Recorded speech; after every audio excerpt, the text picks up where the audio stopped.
was the summer of 1997. That was probably my favorite summer of all time. Mike had just moved back. It was the summer in between our 7th and 8th grade year. No, when Mike moved back to Hardin County from Union County, he brought an edge about him. You know, he was a daredevil. Things that we were used to doing in Hardin County and that safe stuff, he took it to a whole nother level. He often mentioned a guy named Robert Beal, and Mike could get me to do about anything. All you have to do is say, T, stop being a pussy, man. You're a pussy. You're a pussy. Anybody else could call me anything they want to, and I'd be like, whatever. Mike called me a pussy, and I'm going to jump. And the last story, I don't want you guys to at all ever think that Mike ever took a L, because the dude never took a L. I might have popped him one good time, but he kept that in his data bank, and he never, ever let me forget that. Tim Scraggs held, it was brought up daily in our relationship. He'd be like, shut the fuck up, Horton. I had to get Tim Scraggs to hold me. Everything was, Tim Scraggs do this. Tim Scraggs, yo, what, you gonna get Tim Scraggs? I mean, I had to hear about this shit for my entire life. First time I ever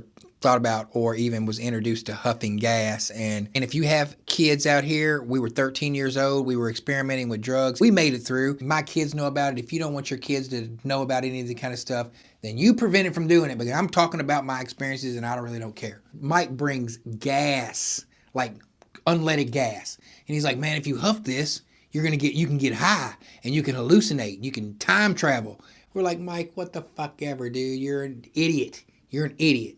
He was like, all right. So he's got his on there. He's like, he's sucking on that gas and he fucking starts. Then he pops back up. He's like, and we're all like, yeah, I'm next. I get on the gas and and they get the wah-wahs. Anybody ever had the wah-wahs before? I'm going to give you an example of what the wah-wahs sound like. And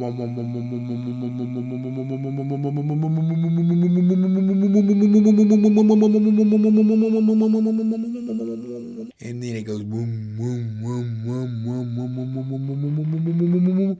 The wah-wahs, you get those from here, and then you go fucking, and you're out for, you might be out for like 30 seconds, but it seems like you're gone to a whole nother dimension. It's crazy when you're huffing gas. So we're at the plateau. We're in Wade Graziano's four-wheeler at the plateau, and we don't need to go get no gas, because the four-wheeler, Wade's four-wheeler, has a full tank of gas. So we're sitting there on top of the four-wheeler, huffing gas, fucking passing out, everybody passing out and getting up. It's like taking a whippet, or, you know, playing pass out with your friends. You know, like you hold each other's breath until you pass out, and then you're like, but you're just using gas. I mean, brain cells, but I didn't lose no brain cells. I don't think I might have ate some brain cells up, but they've already replenished themselves, maybe.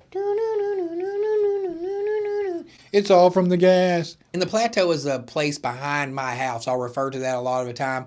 It's a dirt trail that we had. We used it for camping out, gathering place for the neighborhood. It was our fort. It's like home base. We start huffing gas. We're at Wade's garage, and Wade's mom is about to come home, and I'm fucked up, like this, like twisted.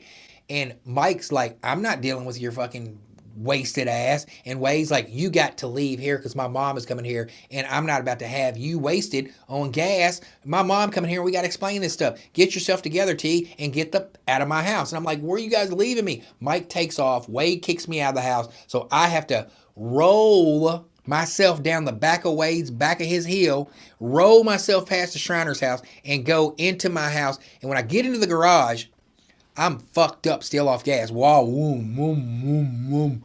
I mean, fucked up. Woom, woom, woom. I walk into my garage. I'm banging shit everywhere. My dad's fishing poles go everywhere. The tools go over here. My brother comes out of the garage, and my brother is like the ultimate. Like, you ever seen Weird Science, Big Brother?